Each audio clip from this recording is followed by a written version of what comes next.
Welcome to this week's Humanities Forum. My name is Raymond Hahn. I'm a member of the Philosophy Department here and the director of the Humanities Forum. We have a very special guest with us this week. I'm delighted to welcome Professor Scott Hahn here to campus for us this afternoon.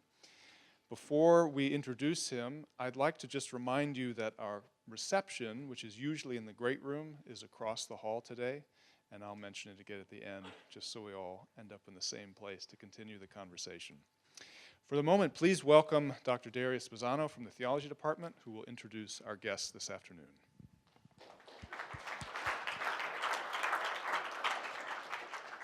Thank you. It's a real honor for me today to introduce Dr. Scott Hahn.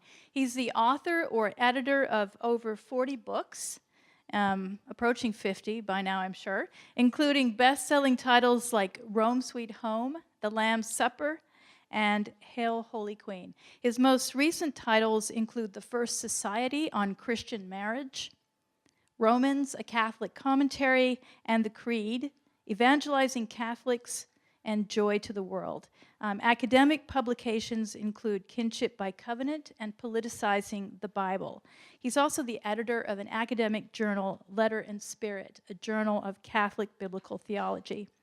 Dr. Hahn holds the Father Michael Scanlan Chair of Biblical Theology and New Evangelization at the Franciscan University of Steubenville, where he's taught since 1990. He's the founder and president of the St. Paul Center for Biblical Theology. Dr. Hahn has the rare gift of being able to engage both popular and academic audiences and has delivered thousands of popular talks and lectures, nationally and internationally, on a wide range of topics related to Scripture, theology, and the Catholic faith. And if you're interested in finding any of these or any of his books, they're available outside in the hall. Many of them have been recorded and distributed by Lighthouse Catholic Media. Dr. Hahn received his MDiv from Gordon Conwell Theological Seminary in 1982 and his PhD in theology from Marquette University in 1995. He was ordained as a Presbyterian minister in 1982 at Trinity Presbyterian Church in Fairfax, Virginia, and entered the Catholic Church at the Easter Vigil in 1986. Dr. Hahn has been married to his wife, Kimberly, for 38 years. They live in Steubenville, Ohio, where it snows like this all the time, and have 6 children and 15 grandchildren. And Dr. Hahn doesn't know this, but his talks have been important in my own theological and spiritual journey. And every semester I show a YouTube clip of him talking about the Mass in my class on Catholic liturgy. So I invite you to enthusiastically welcome Dr. Hahn, who will be speaking today on how does the new evangelization fit with Catholic education. Dr. Scott Hahn. Daria, thank you for that introduction.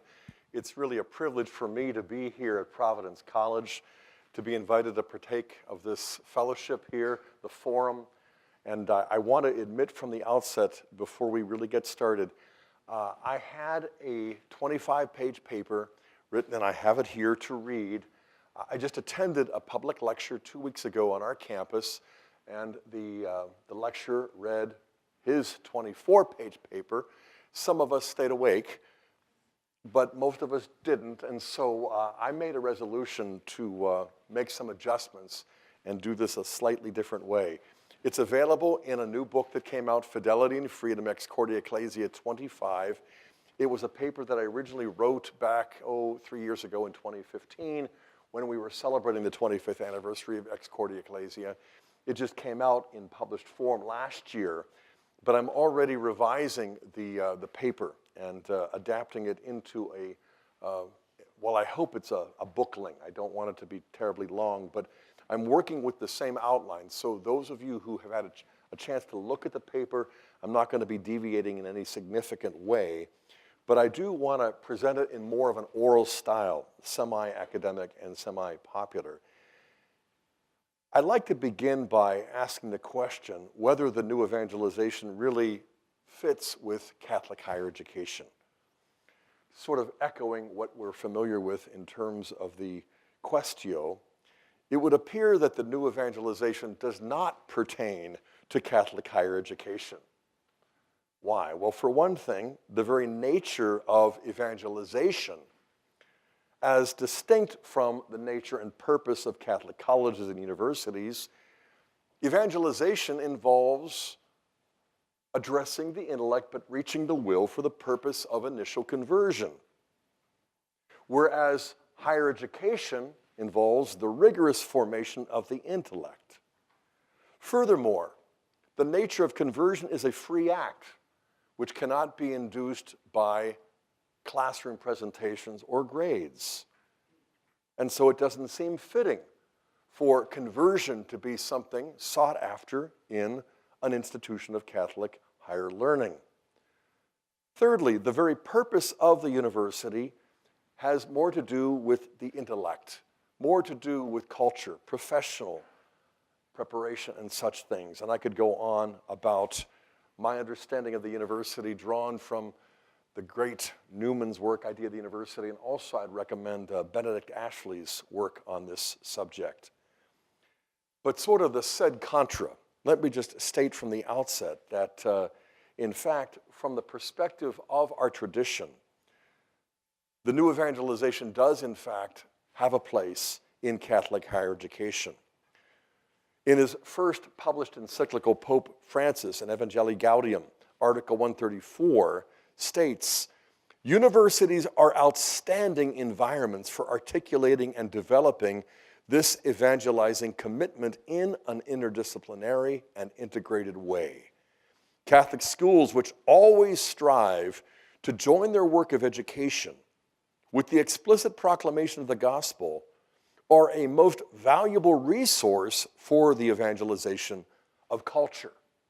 So notice the shift, that we're not talking simply about the initial evangelization of persons. We're not talking simply about the initial conversion of someone who accepts Jesus as Savior and Lord, that sort of thing. No, what we have to do is clarify what we mean by evangelization, how we understand conversion, and what in fact the meaning of the new evangelization is, in order to see how it does in fact fit with a Catholic college or university.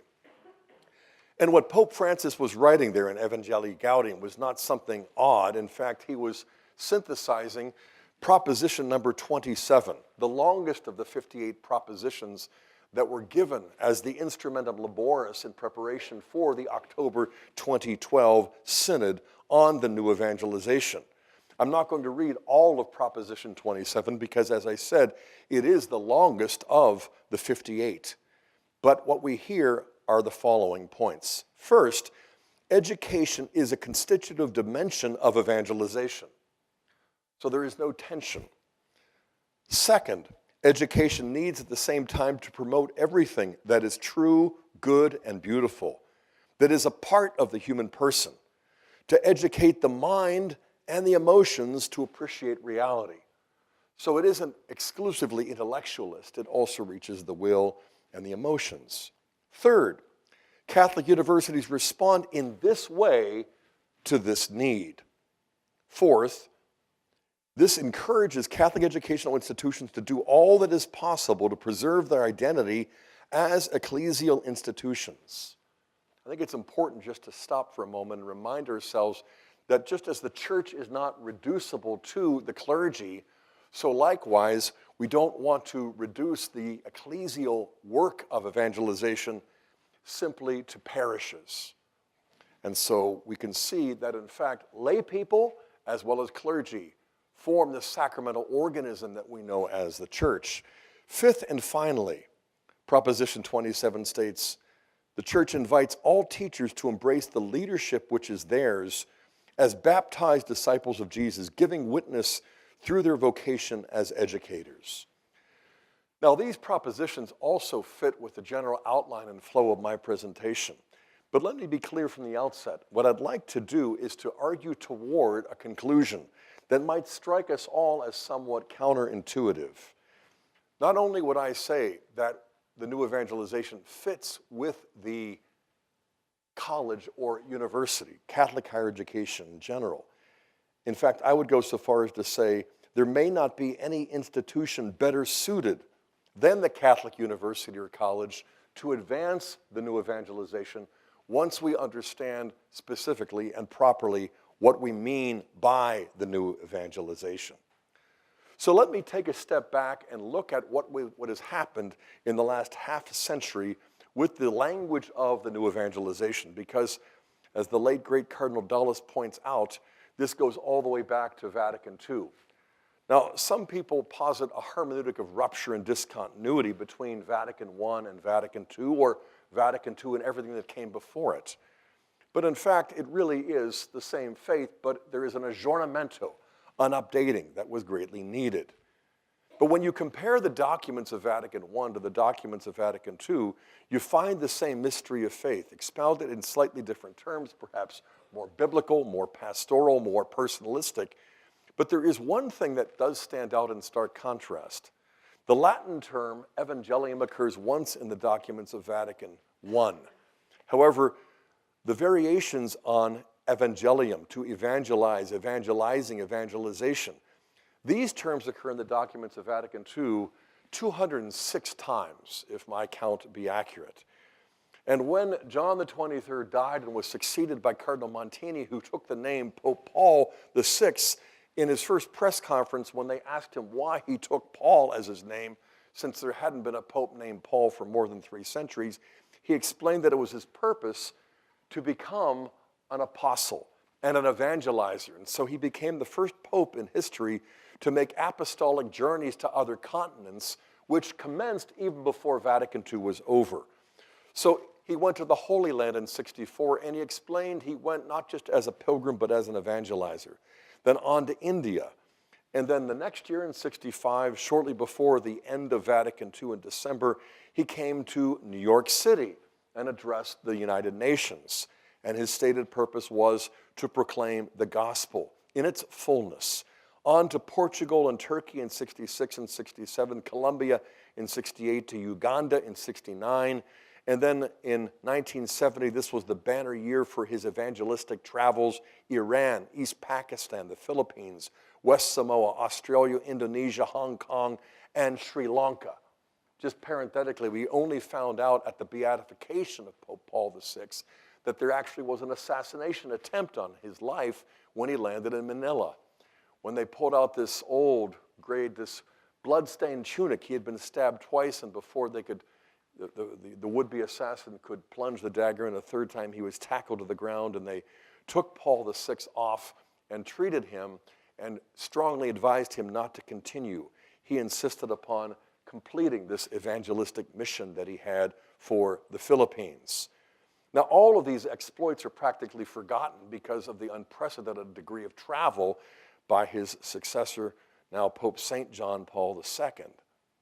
Before I look at John Paul and how he coined the terminology of new evangelization, I might also add that when he was too old to travel in the early 70s, he was not too old to emphasize the need to evangelize, and so he convened the Synod of Bishops in Rome in 1974 and ended up publishing what many consider to be his most influential document, Evangelii Nuntiandi, on evangelization in the modern world the next year in 75.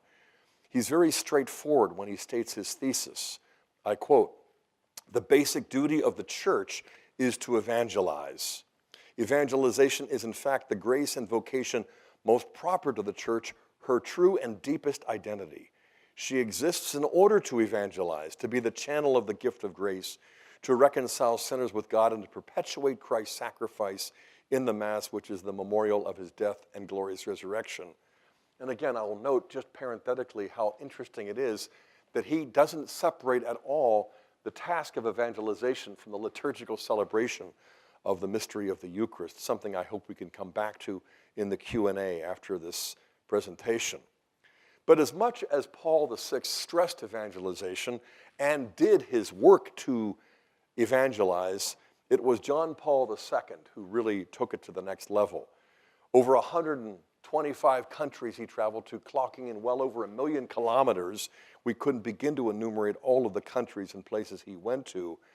He picked up right on the theme of evangelization, but in his very first year, when he returned to his homeland of Poland, he coined the phrase, the new evangelization. Apparently, it wasn't in the script.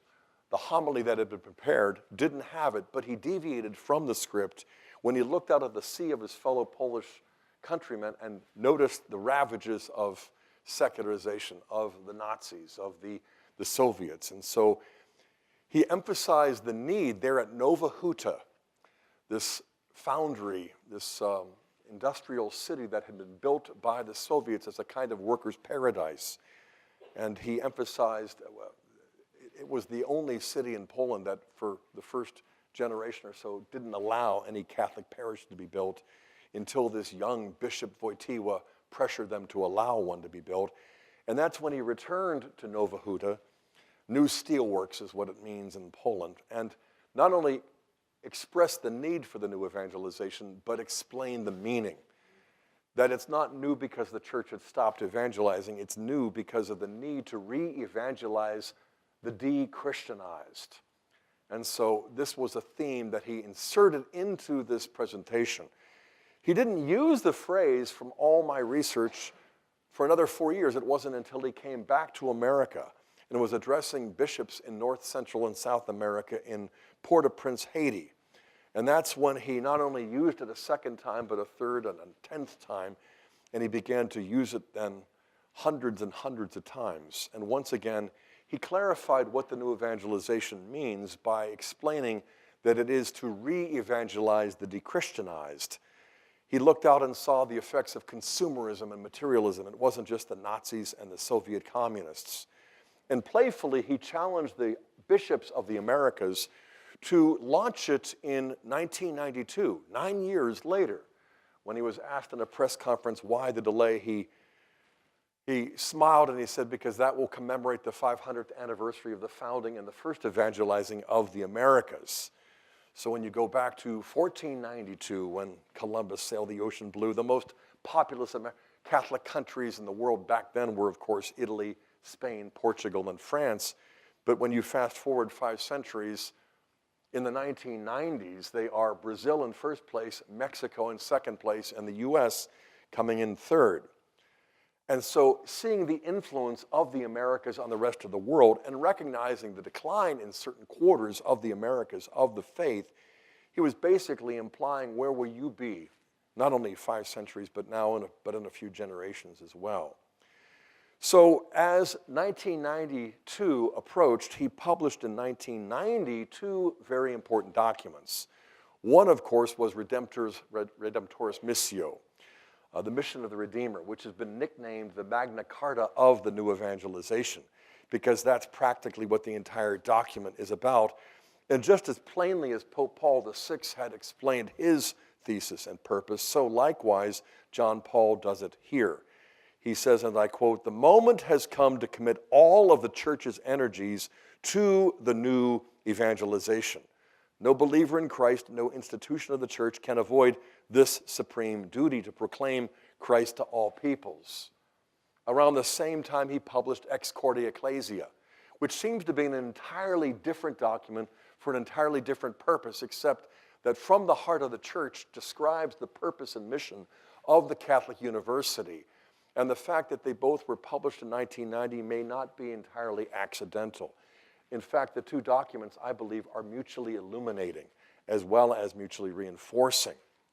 You may recall, if you're old enough, that he also shocked the world back in the early 90s by announcing that the next World Youth Day would be held where?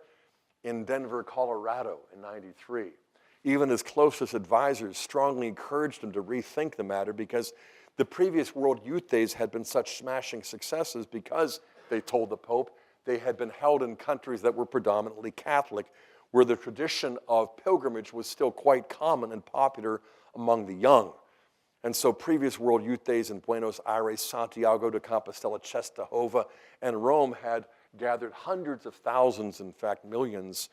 And so they predicted the bleak turnout for Denver. But then, of course, in August of 1993, when World Youth Day rolled around, all of the journalists later admitted crumbling up their rough drafts. They had written pre-drafts of the abysmal turnout and the apparent failure.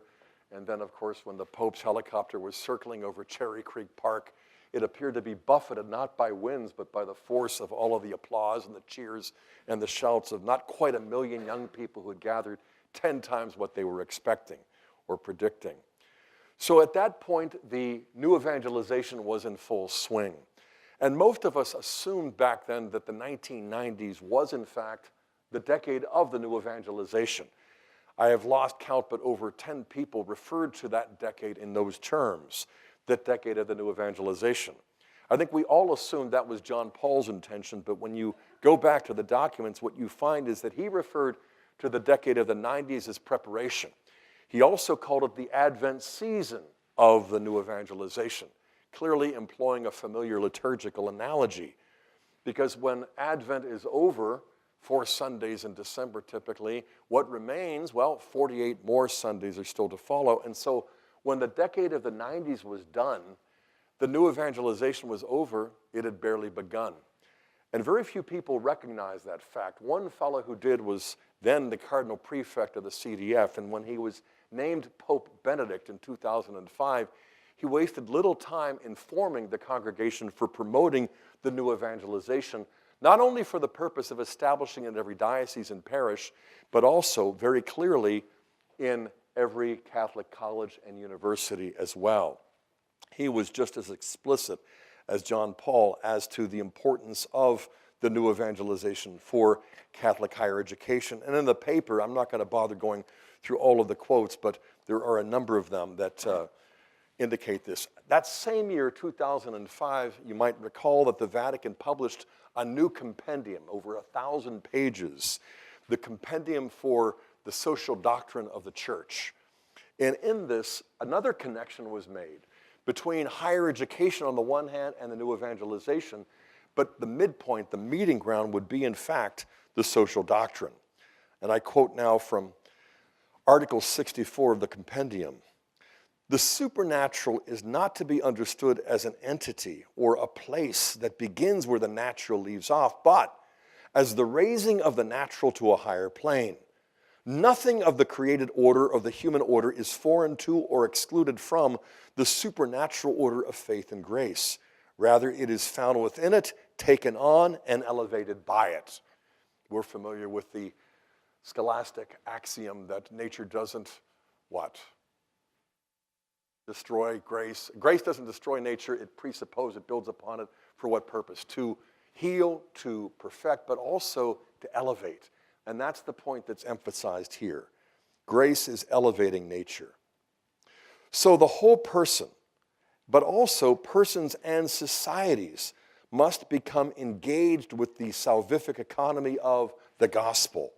And the church's social doctrine in particular is an essential and integral part of the church's evangelizing ministry. Nothing that concerns the community of men and women, justice, freedom, development, relations between peoples, peace, is foreign to the new evangelization, and indeed evangelization would be incomplete if it did not take into account the mutual demands continually made by the gospel for the concrete personal, social, economic, and political life of human persons. And again, there are a number of other passages in the compendium that I cite, but I'm going to stop there. What I want to do now is emphasize what we mean not only by the new evangelization, but a distinctive Catholic understanding of the theology of conversion. Because I think a lot of times we assume that evangelization is reducible to hearing the gospel for the first time, making a decision, having an experience, and becoming a convert. And way back in the 90s, Cardinal Dulles spent the last 10 years of his life writing a series of articles on the new evangelization. And he addressed this issue. Why are Catholics in America particularly wary of evangelization? He cites several reasons. They see it as the chosen trademark of revivalist and fundamentalist sects, some of them virulently anti-Catholic. They distrust the biblicism, the individualism, the emotionalism, and the aggressive proselytism of certain Protestant evangelistic preachers. Many are repelled by recent revelations about the financial dealings and private lives of several prominent televangelists.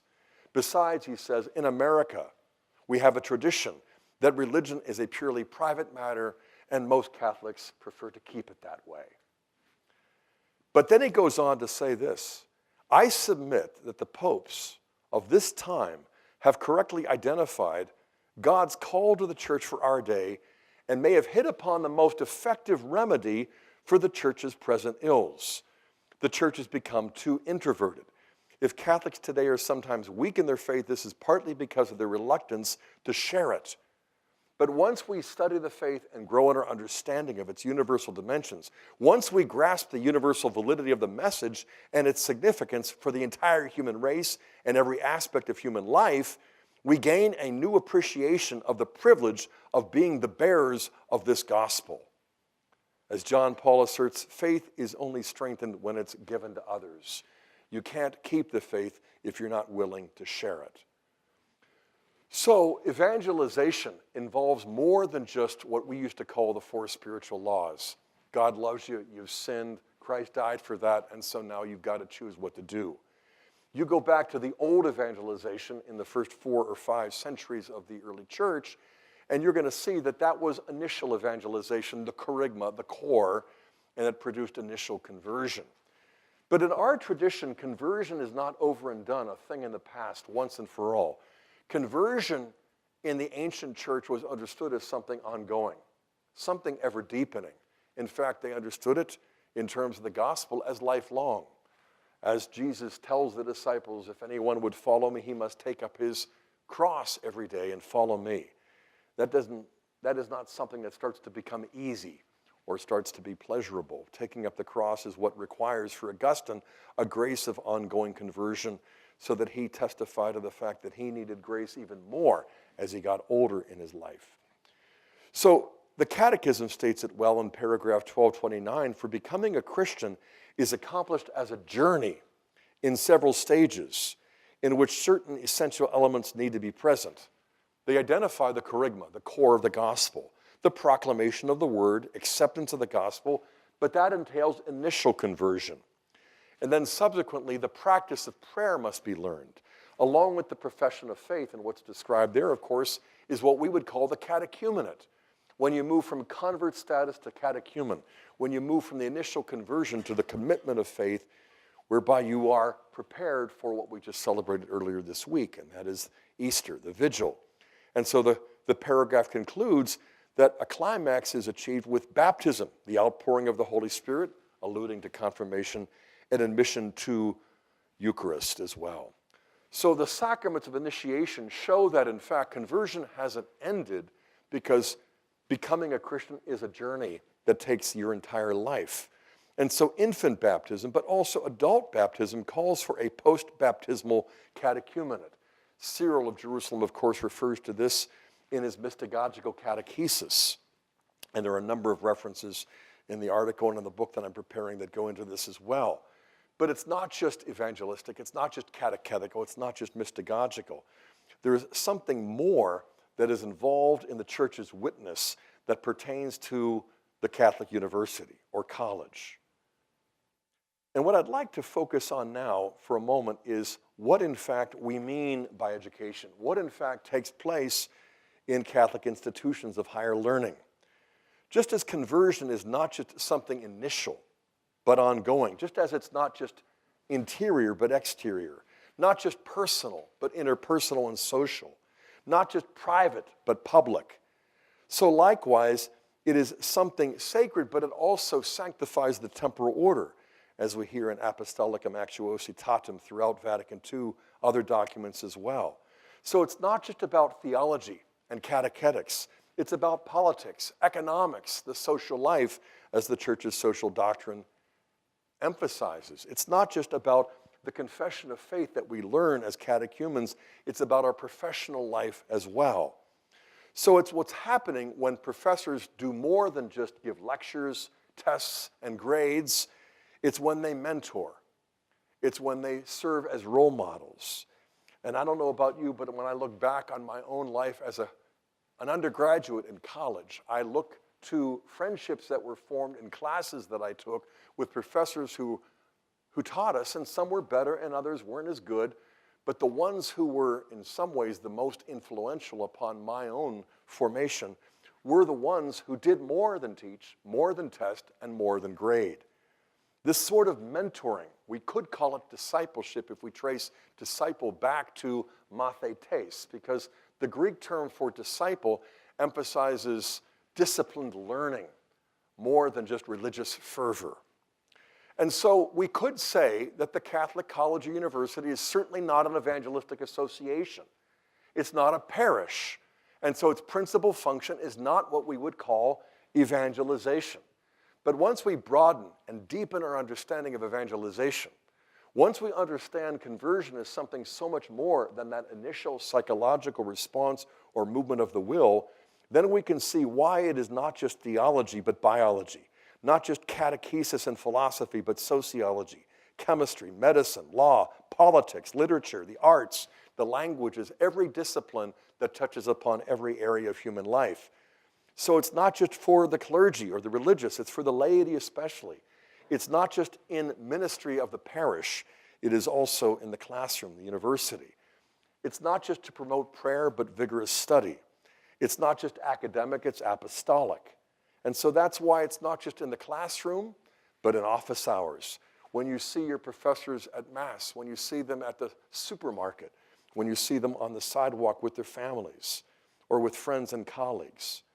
And so for me, I think the key is to understand what I learned from John Henry Newman a long time ago when he was still at Oxford University, giving sermons in his Anglican days. One of my favorite of his university sermons is number 5, that he gave in 1821 to students who were there at Oxford. It was entitled Personal Influence, the Means of Propagating the Truth. And in this homily, he reflects upon the fact that throughout the centuries, the church has confronted many obstacles, not only externally, but also internally as well. The church has grown and prospered often in spite of the weaknesses of her members, he says. This miraculous growth can be attributed to what he calls the influence of truth in the world at large, which arises mostly from the personal influence of those who are commissioned to teach it. And it concludes by saying the truth has been upheld in the world not as a system, not by books, not by argument, nor by temporal power, but by the personal influence of human persons who are at once the teachers, but also the patterns of truth that they teach.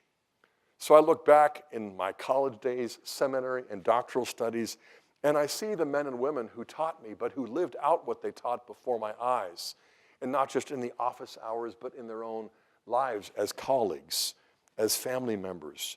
And I am convinced that this also touches an essential part of why it is the new evangelization can not only find a place in institutions of Catholic higher learning, but why again, in fact, that there may not be any institution in the Catholic Church better suited for promoting this integral understanding of the new evangelization to bring about an integral experience of conversion that is lifelong, that is ever deepening, that in fact is transformative and not simply informative.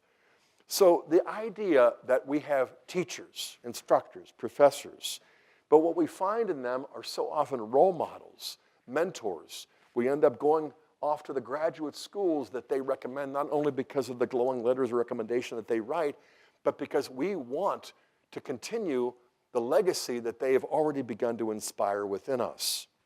And so education becomes formation. Students become scholars. We move from the confession of faith as children to the professional life that we achieve. We're not just called to be students, not even scholars, we're called to be saints. And for that purpose, the formation of the truth, the beauty of the love of God that touches both will and intellect, both body and soul, both personal lives and interpersonal commitments, this is what makes me convinced that, in fact, there is no institution better suited in the church today than Catholic higher education, colleges and universities, to foster the new evangelization and to bring about its flourishing.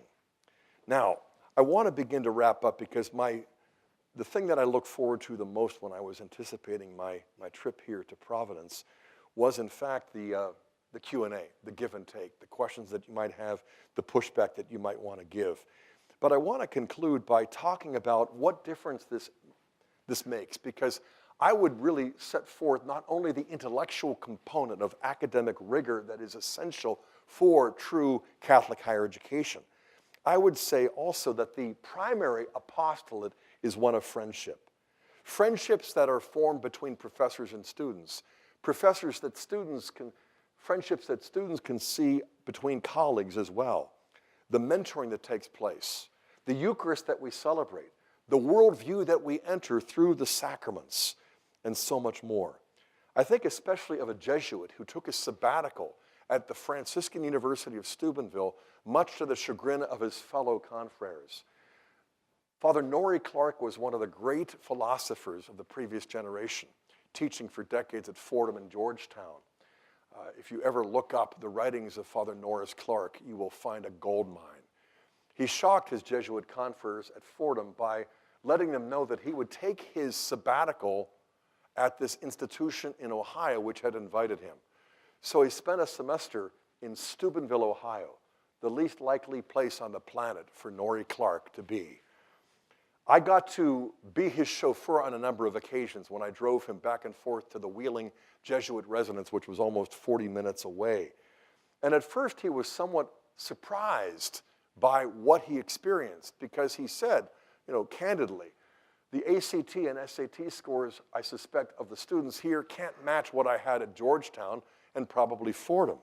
But he said the intellectual appetite, the academic capacity, the longing for truth, he said, is just as ravenous here as anything I found elsewhere.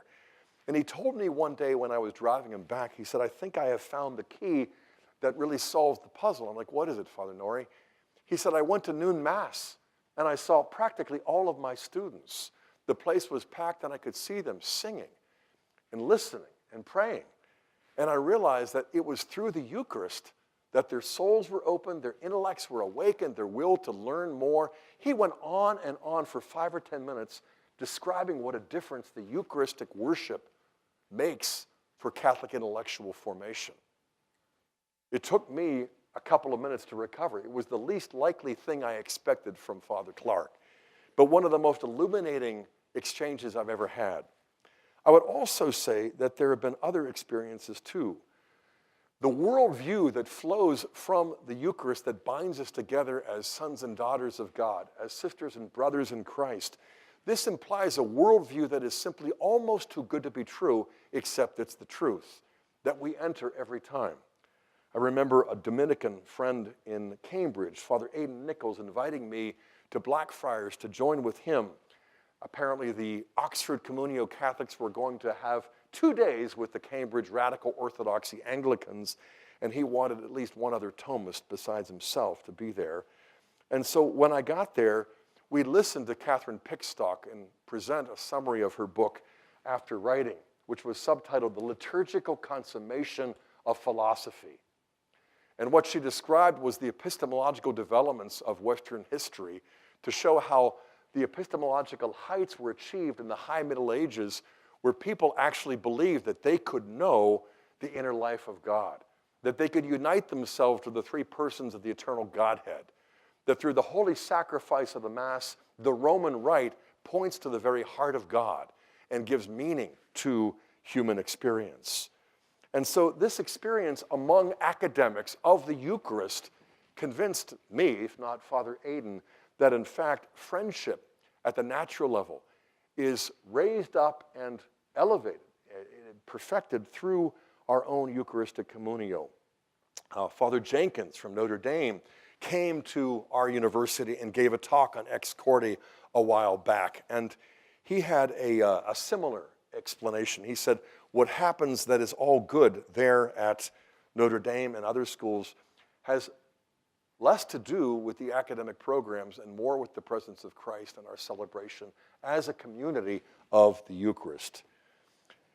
I could go on. I wanted to conclude with a quotation that I can't seem to find here.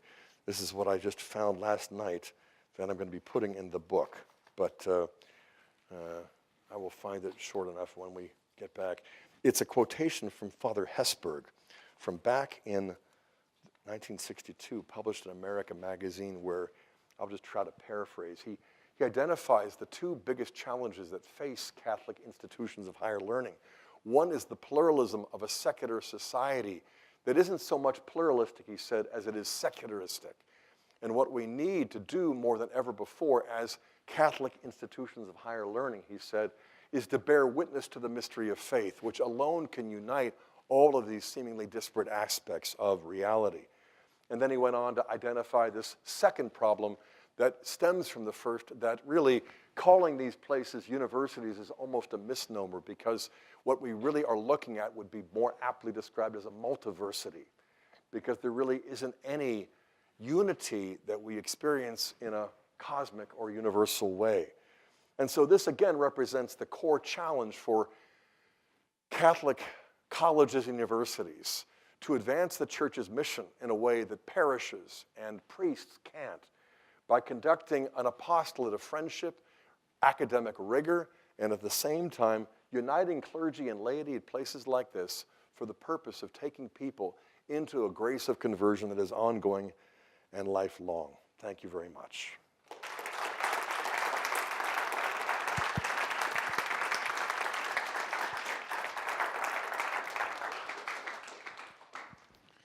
We have about a half hour for discussion. Good. All right.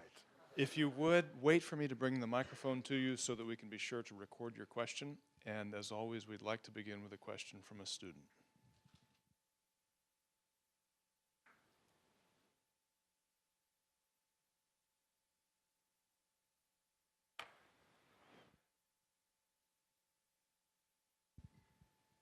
Thank you, Dr. Hahn, for speaking.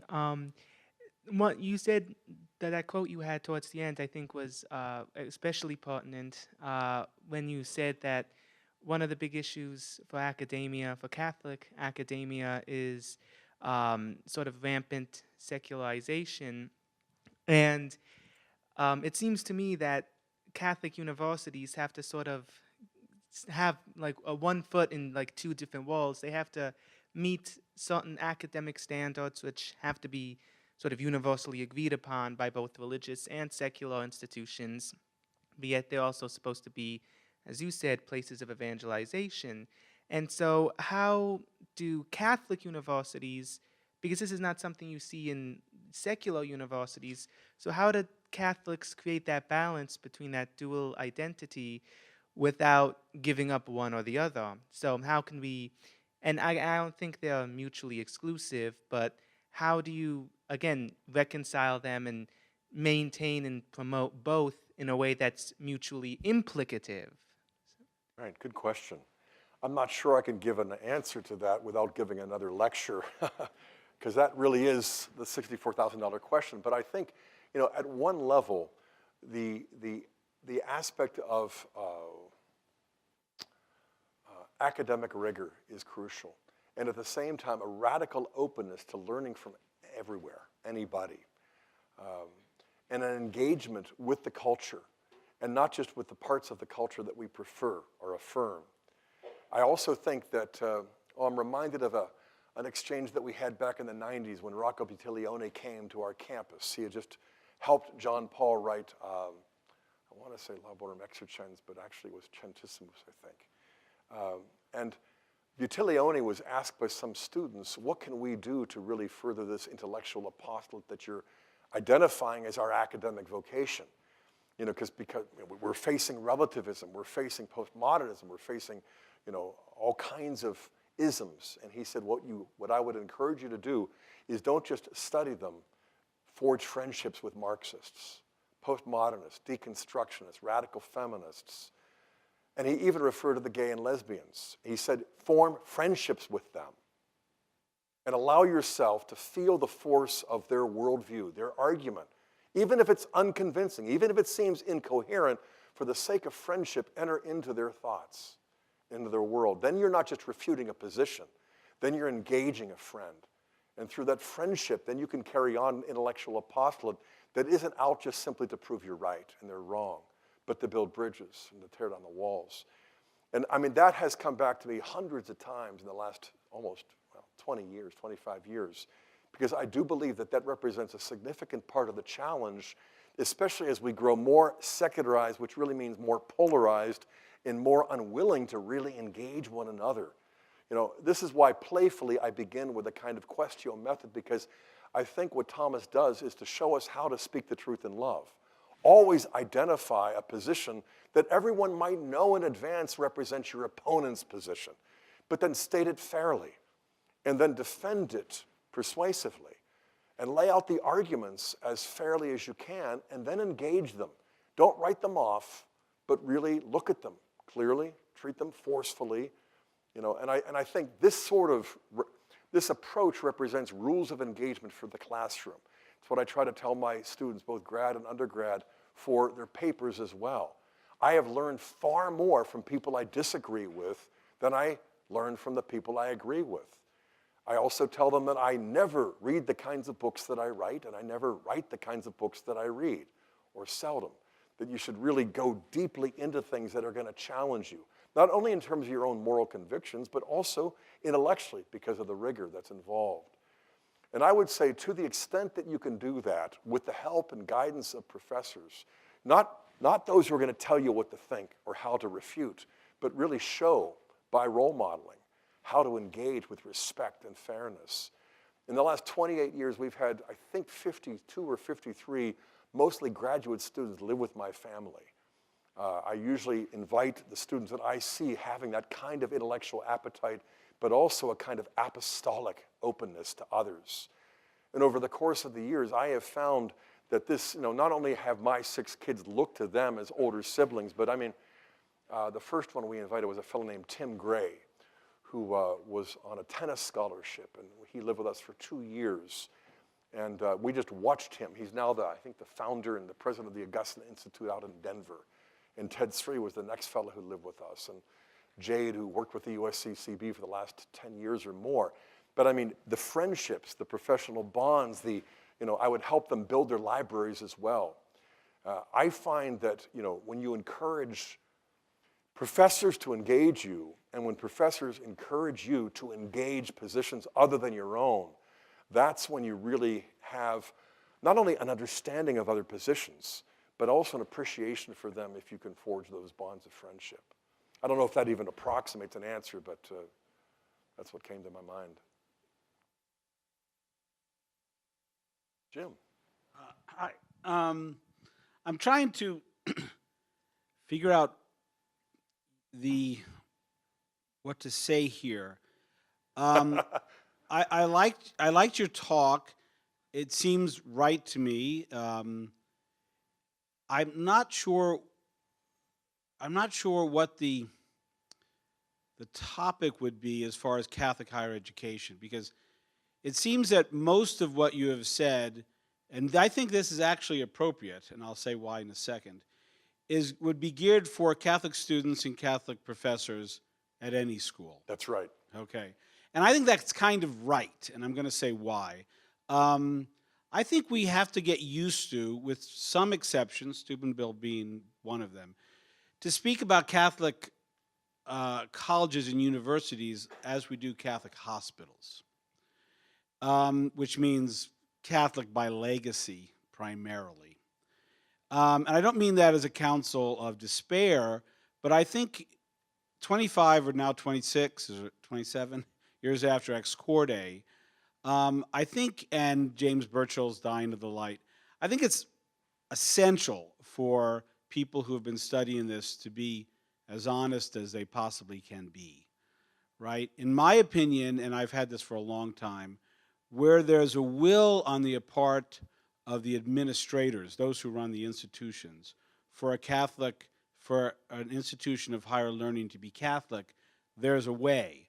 Where there is not a will, there's not a way, right? And if you begin to think in terms of the number of Catholic, legacy institutions of higher education, where the administrators want to have a Catholic school, and what I mean by Catholic school is your typical student traveling through that degree program, whatever it may be, runs into, on a fairly regular basis, a professor who integrates faith and reason. If Catholic colleges, and the adjective Catholic does not mean that when applied to colleges and universities. It can't mean anything other than it used to be Catholic. And so I'm trying to get a sense of, because it seems to me what you are saying does apply to Catholic students and professors which I think is the case with 90% of the 260 odd colleges and universities that were established as Catholic places, where there is not any real will on the part, and there hasn't been any significant movement since Ex Corde. So people like me are always looking for a new strategy in light of the reality. And I'm wondering whether I know you're at Steubenville where there's a lot of will and a lot of way, okay? Right. But most of us are not at schools that are that way. The vast majority of us are not. And so is this approach of yours an attempt to reach out to those Catholic professors and Catholic students to give them a way to do the new evangelization within a college context? Because if it's the notion that the colleges of the United States are participants in any significant way as institutions in the new evangelization, that sounds like a fantasy to me and quite removed from reality. So I'm curious, I mean, that's a bit of a speech, but how would you respond to that? Because I'm always looking for a new strategy. I think you may have one with the new evangelization. It's a recognition, however, that the hopes and dreams of John Paul II and Ex Corde, we're going to have to recognize exactly what has come of that, Right. and think of something new. Right. Okay. I appreciated your remarks, and I think I know the question, but check me if I don't. The question is sort of, what do we do with the situation we have now? You used the analogy early on of the hospitals. Yeah. And that seemed to me to be sort of the best example, because most Catholic hospitals are Catholic by legacy, and so they've had to accommodate all kinds of things that have been pressured down, on them. Before I even address the other thing, I should point out, coming from what I affectionately refer to as Planet Steubenville, I love the place. I've been there 28 years. We've got our sixth son, our sixth child going through it now. And my oldest is getting ready to defend a doctorate at Notre Dame in theology, and so there is an element of rigor that I have seen and have worked to apply on them and others too. But it is helpful to remember that, in '73, the board there at the College of Steubenville voted to declare bankruptcy. And so the president who came on had a gift, but nobody knew what it was. And he didn't either. I know him very close. I hold the Father Michael Scanlan chair. He had no illusions. He was from Harvard. He just came and, did a lot of things that proved to be right that he could end up taking credit for. But I mean, he was just walking in the storm. He had no idea. But I remember him convincing me that it wasn't about the charismatic renewal. It wasn't about orthodoxy. It really was about what Newman said, and that is personal influence, or what I like to call the apostolate of friendship. And I remember especially the Marxist professor who got the referendum to pass the vote of no confidence that failed by one vote for Scanlan to leave. He left, the Marxist left within 2 years and went up to New York City, and as the story goes, was, I think, an associate editor for the Daily Worker. And so everybody on the faculty who was the old guard when I came talked about the war between the two. But what nobody knew until the fella died was that Father Mike stayed in touch with him. They were on the phone. He would fly up secretly. They would have clandestine visits until, through friendship and countless dinners, he heard his confession. He came back into the church. And then he could finally tell the story after the funeral. But to me, that's the bottom line. It really is friendship. It's taking seriously not only your commitment to the Catholic faith and loyalty to the magisterium, but also a willingness to accept people the way they are, because that's how our Lord accepts me.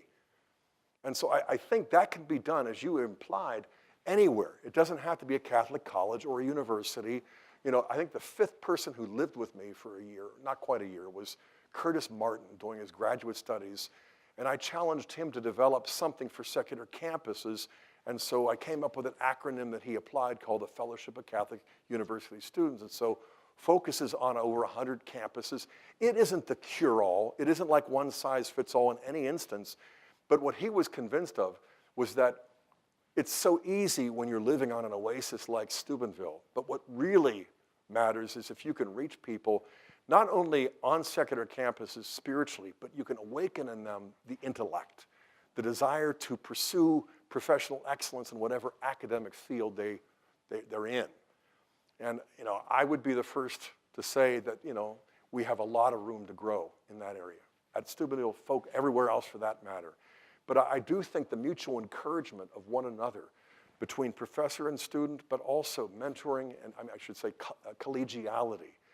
I am convinced that that matters more than everything else put together.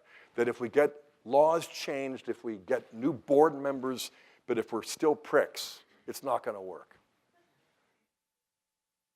I find that complaining, criticizing, that is the thing I am most tempted to do, but I find that that is the one thing that hardly ever accomplishes anything good.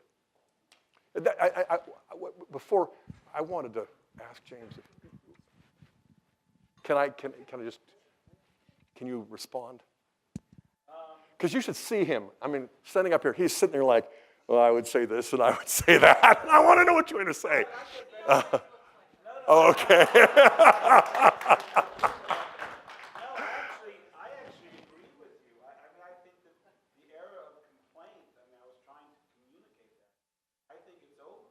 Yeah. I think it's over because the reality is set in. Again, I don't mean that as a counsel of despair. I just mean it's the truth. So what does one do? Well, one can continue to fight a battle, which I don't think is going on anytime soon. Eternal. And what one does, and we've already talked about this at our campus and other places that I've talked about, professors form friendships with one another, form friendships across differences, form friendships primarily with your students. Right. So I'm agreeing with you. The only thing I'm adding is that this is a very good kind of presentation for Catholics at what I would call legacy Catholic colleges. So I have no disagreement. Right. I just think there's an application that what you're saying, which is those, like the institution is one thing, but you're there, you got colleagues, you agree or disagree with, you got students working the evangelical way with them. I actually think that is where we are 26 years ago. Yeah. Complaint, it's over. Yeah, I mean, I think you and I would agree on this, but I'm not sure.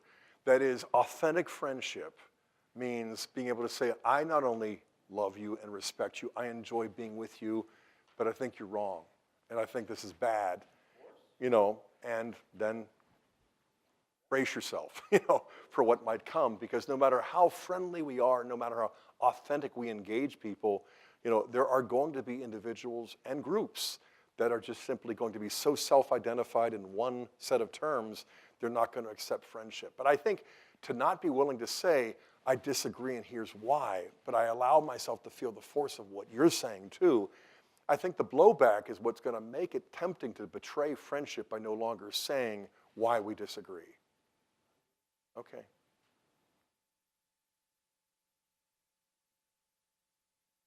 Thank you. Dr. Matthew Cutterback, thank you very much for your talk. Jim's question. You're part of the same Cutterback clan. I am. My oldest is a professor down there now. Yes, I'm the lesser part, but I am a part. I doubt that, but proceed. Don't.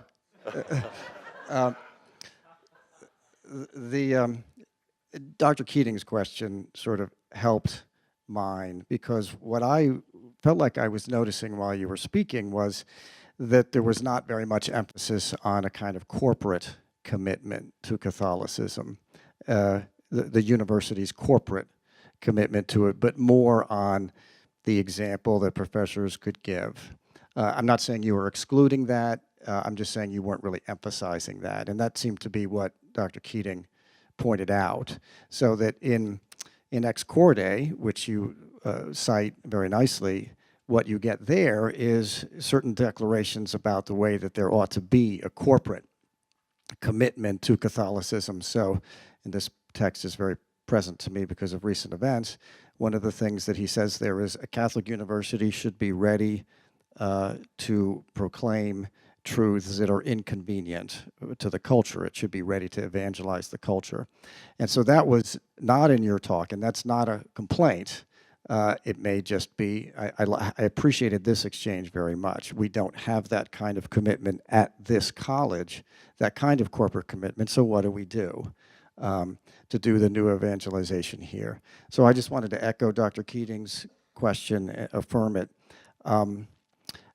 So I guess what I thought to myself was, well, I liked very much your mention of the Eucharist. So I'm not going to so much push back here in my question as try to push forward and ask you to say a little bit more about that. I was thinking to myself as you were speaking, couldn't it happen that in a way the Eucharist is presented at a Catholic college by the Catholic faculty, by the chaplaincy, as in some way the culmination of your education? That the intellect, in fact, is naturally led to prayer and to worship and the will to adoration. And social justice as an extension of the Eucharist, too. Sure, but I'm thinking of worship. I mean, I wouldn't exclude that, but that in some ways what we do at a university is we lead the mind and the heart to worship. And in Catholicism, I like what you said about the way that it all comes together there in the Eucharist, in that act of worship. So could I ask, well, let me just fortify my question a little bit more. I thought that you distinguished a little bit too much at the beginning between intellect and will. Not that that's your final position, but just that the way that I heard it. Distinguished to unite. Yes. But what I would say is even in Ex Corde, John Paul II says that the goal of a university is not veritas, but joy in the truth. So in a way, I don't think that a university has to be described as a place where the truth is pursued. I think that he's got the will already in there, and therefore this whole picture that you're trying to create is already in there. A university is a place where students ought to be led not just to the truth, but to take joy in the truth. And so there it is. There, it's already there. And then in worship and in adoration, right, heart and mind together. So I'm just kind of throwing that out in your direction. Two key words that you've used, Eucharist and joy. And I would say that the Eucharist, especially in the life of the community, ought to be central, the source and the summit of the Christian life. But as John Paul points out in 3 documents, the Eucharist is also the source and the summit of the new evangelization. But I mean, it starts to sound like religious rhetoric to me unless we unpack it. Blah, blah, blah. It's the source and the summit, all of that kind of thing.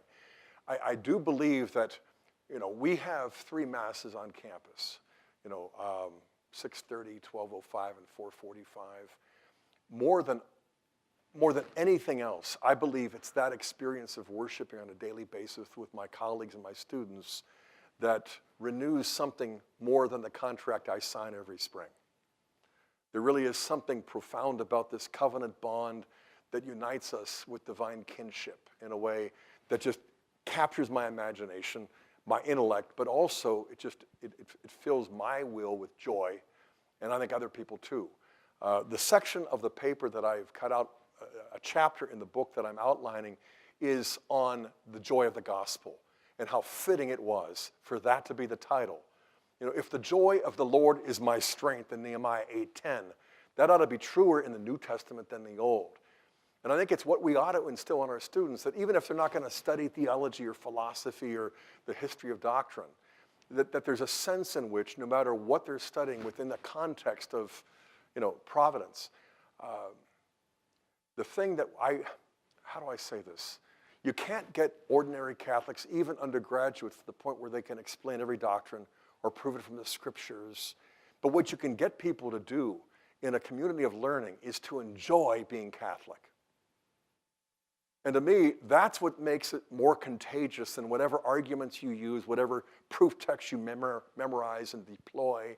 You know, it's the joy that we share, especially because the Eucharist is true. And the Eucharist unites us. And the Eucharist, you know, it's sort of like, you know, all of the hubs converge, or actually all of the spokes converge on the hub of Christ and his presence in the Eucharist. But especially for theology, it's so much more than Radbertus or Ratramnus and Berengarius. It really is what we just celebrated. If the Eucharist is not what we claim, then Good Friday was nothing more than a Roman execution. Because it wasn't a sacrifice for any Jew standing there. That can only take place inside the temple on top of an altar, not on some hill outside the walls of the city. But when you look at Good Friday in the light of Holy Thursday, then you realize that the Eucharist that he institutes shows us he wasn't losing his life on Friday if he was giving it on Thursday. That he's not the victim of Roman violence and injustice as much as he's the victim of divine love. I mean, we can think of the tertiapars and the questions that deal with how much love and the divine dignity that makes this so much more to God than what our sins take away. You know, all of these things that we ought to focus on, not just in doctrine, but I mean in the preaching, but also in the conversations. I mean, again, it just bubbles up within me. It's like the Catholic faith is, even after 32 years of entering the church, it's like, it's still too good to be true. In fact, it's better than it was when I came in way back then.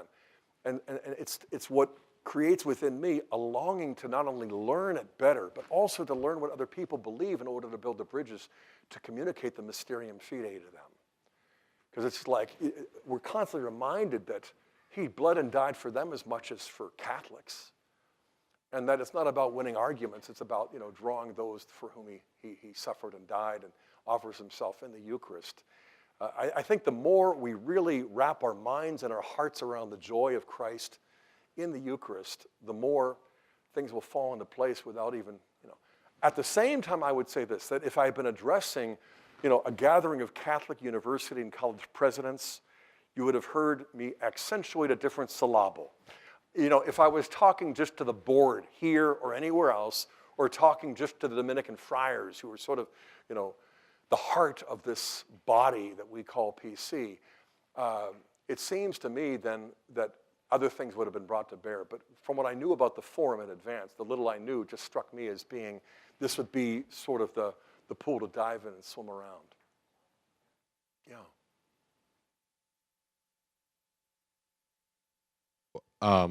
I definitely agree with you that I have to build that relationship first, but I think nowadays there is a sort of distorted view on that friendship can have that disagreement on some of the most controversial topics or some of the biggest views, and a lot of times invitation to friendship with an acknowledgement of disagreement can sound hateful nowadays, especially with that distorted view of friendship.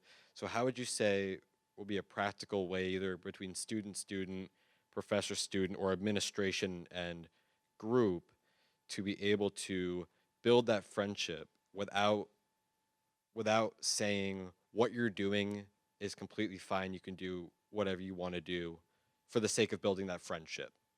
Well, I mean, if you're going to say that, you're betraying the friendship. I mean, you can't just say, no matter what you think, no matter what you do, you know, it's okay. That's not friendship.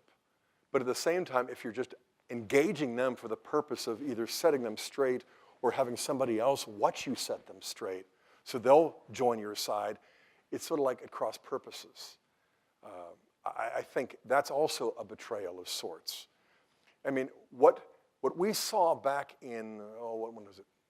Beginning in 79 and going through about 85, when John Paul developed what we now call the theology of the body.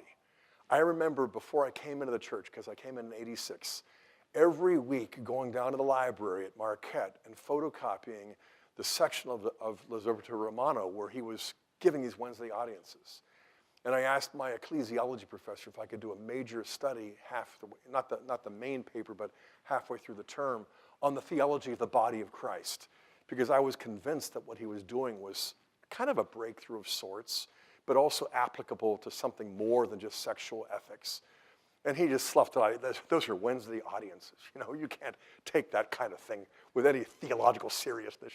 I forgot about that exchange until I saw him like 10 years later when he came and tracked me down and this Jesuit apologized to me, which is a second-class miracle in itself. But I would say what he did back then is what we need to do now. Instead of simply recycling the theology of the body, as useful and as profound as it is, we've got to really develop new rhetorical and theological, philosophical technologies to communicate in a way that is going to strike the heart and the mind of a millennial. And it's not going to be easy, and it's not going to always work, and people are going to disagree. I remember people disagreeing with, what Gustave Martelet wrote or Ghost wrote in Humanae Vitae. Why aren't we not just going back to the bona conjugale and affirming the three goods of marriage and the primary and secondary aims of marriage like natural law? Martelet was bringing in personalism, with the unitive and procreative meanings. Did it convince everybody? It convinced very few people.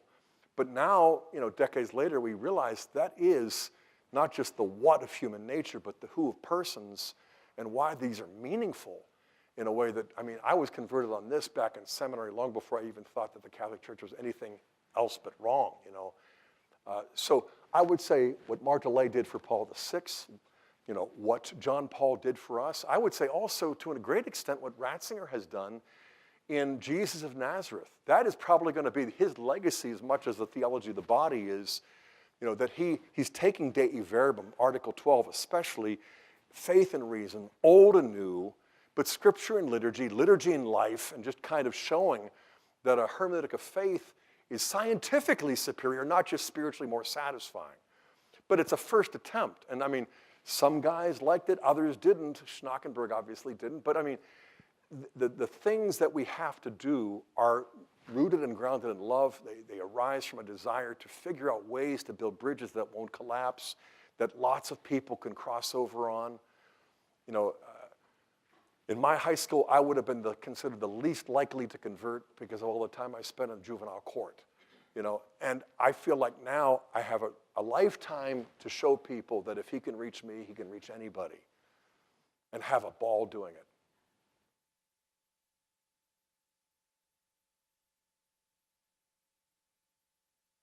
We have the time for one more. Do we have the election? One more question.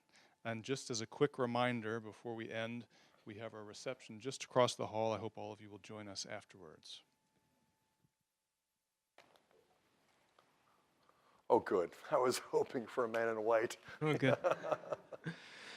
Dr. Hahn, thank you. My name is Father Bonaventure, and we're actually alumni from the same institution, Grove City College, both Calvinists who converted to Catholicism. So one of us wearing white, although that's a white shirt. At the reception, I want to have some time. I want to catch up.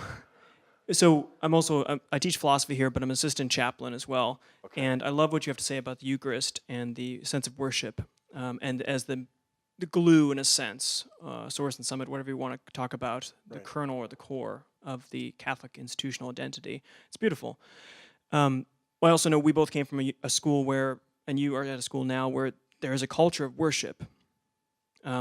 Now in ours, in Grove City, it was mandatory. You had to turn those little chapel cards, and you had to go to Mass, or you had to go to service X amount of times a semester. We're allowed to go to Mass, yeah. Mass wasn't even allowed to be held on campus. That's right, yeah. And it is now. When I was there, it was they're back. In any case, how do you, and this is, I think, Dr. Keating's question, Dr. Cuddeback's question, in institutions that are not, say, Grove City, Steubenville, or X, whatever, St. X, how do you get this culture of Eucharist as being this beautiful thing that Father Clark was talking about? Because I offer Mass. I have a 4:30 Wednesday Mass every week, and there are less than 50% of the college community there. So, Let's talk about your preaching for one thing. Yeah. I'm just kidding. It's a little intellectualist, I'll give you that. I did the will thing before. So yeah, but what are in a hospital, a Catholic hospital, you could say in this sense, how do you create the culture for Mass and the worship and the Eucharist is this, other than and sort of other than a personal invitation, maybe that's the only way. But how do you, as a culture, an institutional thing? Yeah, I mean, again, it's, I have on my bulletin board a comic strip from Peanuts where, remember the little yellow bird Woodstock? And he has his wings up, and Lucy asks why, and somebody explains, oh, he thinks the sky is falling. You think you can hold up the entire sky with those two little wings, and they walk away just mocking and laughing, And the last is, Woodstock said, one does what one can. That's always been sort of you do what you can. And so whoever comes to the Mass, we have been doing for 28 years, Bible studies in our home. And, it's nice and all of that. But I deliberately do Bible studies in our home so that it starts with the Eucharist, comes back to the Eucharist, even if we're in Haggai or Zephaniah. I'd also say that, when you give people that sort of exposure to truth that is divine, I'm often told that it's like, taking a sip from a fire hydrant, going to one of Hahn's Bible studies. Because I always try to take them to places they don't think they can go. They're not even sure they'd want to.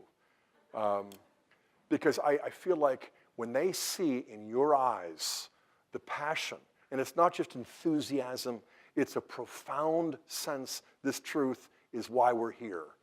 I'm reminded of Ronald Knox's, he spent almost his whole adult life working on that book, Enthusiasm, because he was just so wary of enthusiasm. And then the conclusion, famously, to paraphrase, is nothing meaningful was ever accomplished by means of enthusiasm. But nothing was ever accomplished without it. And it seems to me that people who are passionate are often not very profound, and the people who are profound are not usually passionate about it. I think the more we can combine head and heart, intellect and will, and especially the joy that comes from discovering truths that are just like, if we could just figure out new ways to get this across to the world, I think God wants to convert our culture more than we want him to. And he's capable of doing more than I have enough faith to ask him to. And so one does what one can, and wherever we are, we do what we're asked, and then we lose ourselves for the sake of others. And in the process, maybe the seeds will grow, maybe the thorns will choke them. But I just, to me, that's sort of why, however much time is left, what I hope to do with the time, and I can sense it's already true for you as well. Thank you all for joining us, and let's thank our speaker.